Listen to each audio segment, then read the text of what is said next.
Hello everyone, I'm Meteorologist Charlie Ironmonger. Thank you so much for joining me today for your 2 p.m. news and weather update from the First Alert Desk. Now we've got news out of ECU where a man has been arrested after they say he broke into a fraternity house and made off with a ceremonial sword and a statue of Jesus.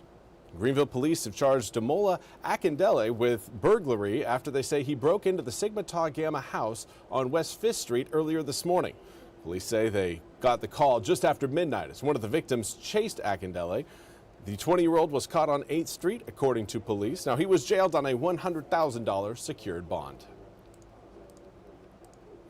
In other news, ECU football is looking for a new offensive and defensive coordinator. Well, offensive coordinator and defensive coordinator. It is, again, two positions where the Pirates, again, have now lost both John David Baker and Josh Aldridge. Now, John David Baker is expected to leave the program to return to his former team, the Ole Miss Rebels. And the news comes on the heels of losing defensive coordinator Josh Aldridge, who took the defensive coordinator position at South Florida. Now, this year, offense averaged 31.5 points per game, which is ranked 25th nationally, and allowed 21.9 points per game, which is ranked 36th nationally. Very good standings. John David Baker spent 2 seasons in Greenville on his post, while Aldridge only had the one. With the Military Bowl coming up on December 27th in Annapolis, these moves create a lot of uncertainty for the Pirates' final game, while also opening up 2 major job searches in Greenville to replace him. It also becomes unclear which players might follow them to their new schools in the transfer portal, which opens January 2nd. And now we want to turn our attention to the weather, starting out with a look at what is happening across the country as cold air continues to grip most of the east. NBC's Aaron McLaughlin has more. Well, it is 12 degrees here in Poughkeepsie. Believe it or not, that's up 7 degrees from where we were earlier this morning. We are talking seriously cold temps, and it's all part of an icy blast gripping the Northeast, leaving roads slick and dangerous. City leaders in Boston yesterday outlined their plan to keep residents safe in the months ahead, with 175 pieces of snow clearing equipment in-house and 800 more on standby in the event of a larger storm. Out west, officials in Colorado are sounding the alarm, with dozens of dangerous avalanches reported in recent days, with much of the state sitting in the avalanche danger zone. The brutal weather is contributing to chaos at the airports. Yesterday, more than 6,000 flight delays piling up. All this with less than 2 weeks to go until winter officially kicks off. So make sure you bundle up. Back to you.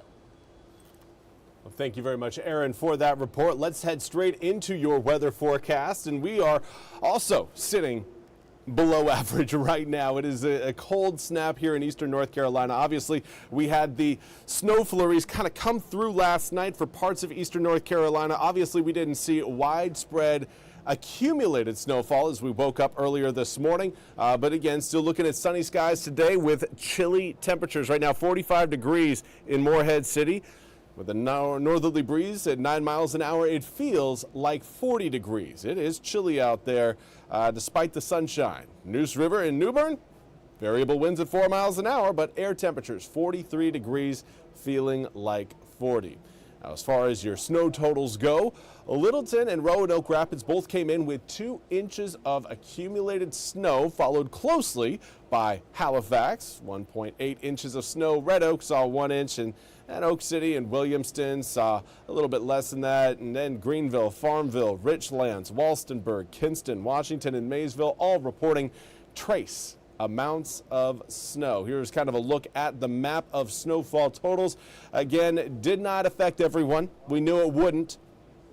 But even then, we did see most of the snow actually stay north of the Virginia line. You can see again some of those darker purples there above the banner, highlighting again certainly more significant snow around the Norfolk area and even kind of closer towards Virginia Beach. Now, air temperatures right now still well below average. Normal this time of year is the upper 50s to low 60s, and here we sit in the upper 30s to low 40s. You do get into the mid 40s as you get closer to the water, but even then it's still significantly below our seasonal average. The cold air is here for today thanks to a northerly breeze, but those winds are slowly starting to relax, and that will open up the opportunity for those winds to shift, coming a little bit more out of the south-southwest as we head through tomorrow, and that is going to bring about more warmth to the region. Here's a look at how it's all going to come together later on tonight around 6 p.m. Again, fairly light winds coming in out of the north. But then we wake up early tomorrow morning around 6:30 a.m. and we're going to be looking at wind speeds between around 5 to 10 miles an hour coming out of the west-southwest. Those wind speeds will increase as we make our way into the afternoon. 15-20 mile an hour sustained winds. Certainly a possibility throughout eastern North Carolina, not just on the coast, not just in kind of the windier parts of eastern North Carolina, it's throughout the entire region. So get ready for a breeze. It will be a breeze that tries to warm us up though, so it will still have a bit of a wind chill to it. But again, it is going to be doing us some favors with the heat. Now, once we get into Thursday, we see a dry front roll in, winds out of the northwest. Mark, again, the passage of that cold front, and then colder air will be rushing in behind that line. Let's zoom the picture out a little bit further, and we can see, again, there is that frontal boundary sitting further back towards the west. Again, that is now off our coast. We'll see another system try to roll in. After we get done with Wednesday, it's going to, again, be kind of an indirect push of air. We're not looking at a full frontal passage, but we are looking at an adjustment of air masses, and that brings about colder temperatures as we make our way through your Thursday, and then hopefully trying to warm up on Friday. I think we'll really see the warm up occur from Friday into Saturday with temperatures jumping by about 12 degrees. Overnight lows tonight back below freezing. We'll be above freezing Wednesday night to Thursday morning, then into the mid-20s again Thursday night into Friday morning.